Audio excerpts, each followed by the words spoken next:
తీసుకోండి మేడం, మీరు పట్టుకోండి.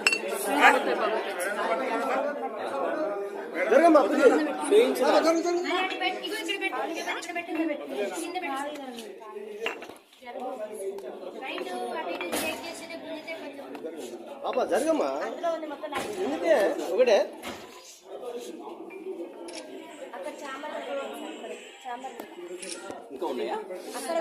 ఆల్కహాల్ చేయడానికి ఆమెకు సెల్ఫ్ కంట్రోల్ అనేది ఉండదు సార్. మేము అందరం మేజర్స్ మీ అసలు మమ్మల్ని ఎట్లా కొడతారు? సొసైటీలో అసలు కొట్టే రూలే లేదు. అసలు 5th క్లాస్ నుంచే కొట్టారు. మేము డిగ్రీ స్టూడెంట్స్ సార్. ఆల్రెడీ మాకు ఆ స్టేజ్ అయిపోయింది. మేము అందరం మేజర్స్, మాకు అందరికి ఓటాకు ఉంది. ఆమె అట్లా ఎట్లా కొడతారు సార్? ఇంకోటి మళ్ళీ మా పేరెంట్స్ కూడా రెస్పెక్ట్ అనేది అసలు ఇయ్యదు.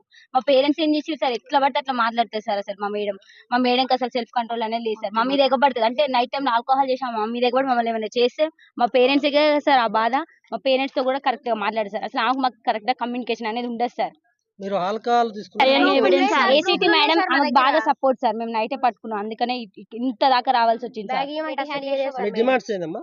మాకు మెయిన్ మా ప్రిన్సిపల్ మేడం వద్దు, ఏసీటీ మేడం కూడా సస్పెండ్ చేయాలి అంతే. మాకు ప్రిన్సిపల్ మేడం అవి ఉన్నాయి కూడా, దొరికినాయి బీర్ బాటిల్స్ రూమ్ సీల్ చేసినాం సార్. ఎన్నడు నైట్ సార్, నిన్న నైట్ అసలు పడుకోలేదు సార్. ఏం జరుగుతుందో అని చాలా భయంతో అసలు పడుకోలేదు. ఎవరు క్యాంపస్ మొత్తం ఒక్కరు కూడా పడుకోలేదు.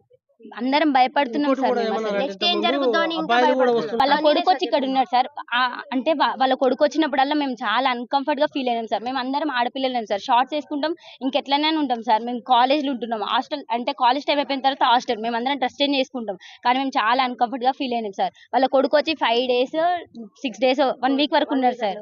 అట్లా ఎట్లుంటారు సార్? అసలు అది రూల్ ప్రకారం ఉండొచ్చా సార్? బయట కూర్చుంటే మమ్మల్ని బయటికి రావద్దనే సార్. 3 years 4 years అయితే ఓకే సార్, కానీ మా ఏజ్ పర్సన్ అట్లా ఎట్లుంటారు సార్ హాస్టల్లో? అమ్మాయిలు అసలు ఇది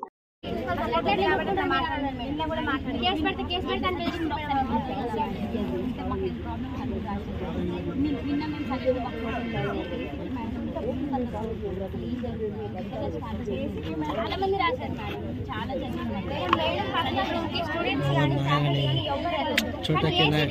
ఏం పని అసలు ఎందుకు వెళ్తారు?